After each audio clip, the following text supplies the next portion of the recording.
Okay.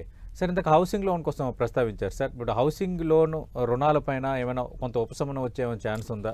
అది అవకాశం ఉంటుంది. ఎందుకొరకంటే ప్రభుత్వము హౌసింగ్‌ని ఎంకరేజ్ చేయాలని చూస్తుంది కాబట్టి, ఎస్పెషల్ అఫోర్డబుల్ హౌసింగ్. రైట్.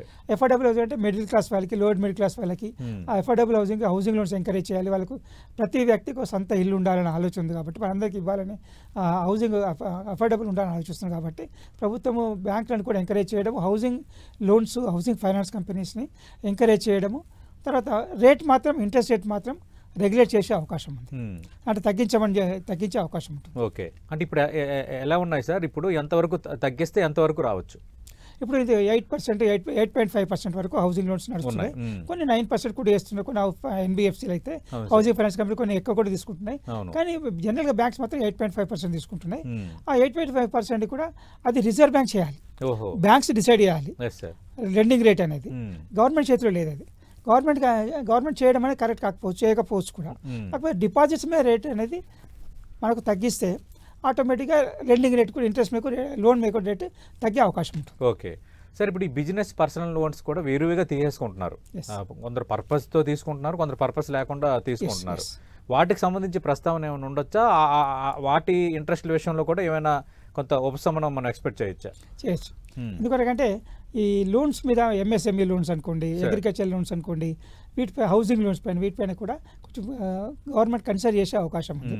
కాకపోతే మీరు అన్నట్టుగా పర్సనల్ లోన్, క్రెడిట్ కార్డ్స్ కానీ, పర్సనల్ లోన్స్ కానీ, అంటే వీటి మీద మాత్రం గవర్నమెంట్ కంట్రోల్ చేసే అవకాశం లేదు. అంటే దాన్ని తగ్గించే అవకాశం ఉండకపోవచ్చు.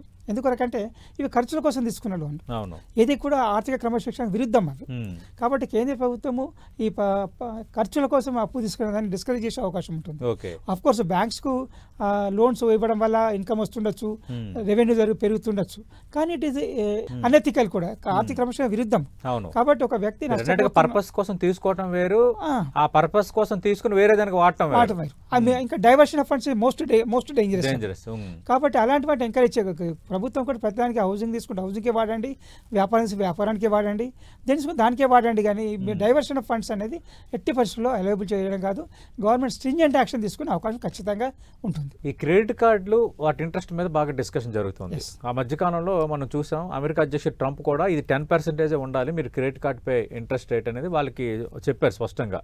మాజీ కేంద్ర మంత్రి పురంధరేశ్వరితో పాటు మరికొంతమంది ఎంపీల బృందం కేంద్ర ఆర్థిక మంత్రి నిర్మలా సీతారామన్ కలిసి దీని ఇంపాక్ట్ ఎక్కువ ఉంటుంది, గ్రామాల్లో వాటిలో ఎక్కువ మంది ఇష్యూస్ అవుతున్నాయి, ఈ లిమిట్ని దీనికి ఒక కంట్రోల్ ఉండాలి అని అంటున్నారు. మీ అంచనా ఏంటి? నిజంగా కంట్రోల్ ఉండాలా? కేంద్రం దీన్ని కొంచెం కన్సిడర్ చేసే అవకాశం ఉంది క్రెడిట్ కార్డు రుణాలపైన? కంట్రోల్ ఉండాలి, నిజంగా ఉండాలి. ఎందుకంటే ఇప్పుడు వాళ్ళు 8.5% హౌసింగ్ లోన్కి ఇస్తున్నారు, డిపార్ట్మెంట్ 5% మాత్రమే ఇస్తున్నారు. But why should charge 36%? 30-35% ఎందుకు ఛార్జ్ చేయాలి? మీరు అంత గ్యాప్ ఉండాల్సిన అవసరం లేదు. అది కేంద్ర ప్రభుత్వం కన్సిడర్ చేస్తే బాగానే ఉంటుంది. కాకపోతే క్రెడిట్ కార్డ్స్ ఎంతవరకు ఎంకరేజ్ చేయాలి? బిజినెస్ వరకు క్రెడిట్ కార్డు ఉంటే పర్వాలేదు, ఎంఎస్ఎంఈ క్రెడిట్ కార్డు ఉంటే పర్వాలేదు, అగ్రికల్చర్ క్రెడిట్ కార్డు ఉంటే పర్వాలేదు.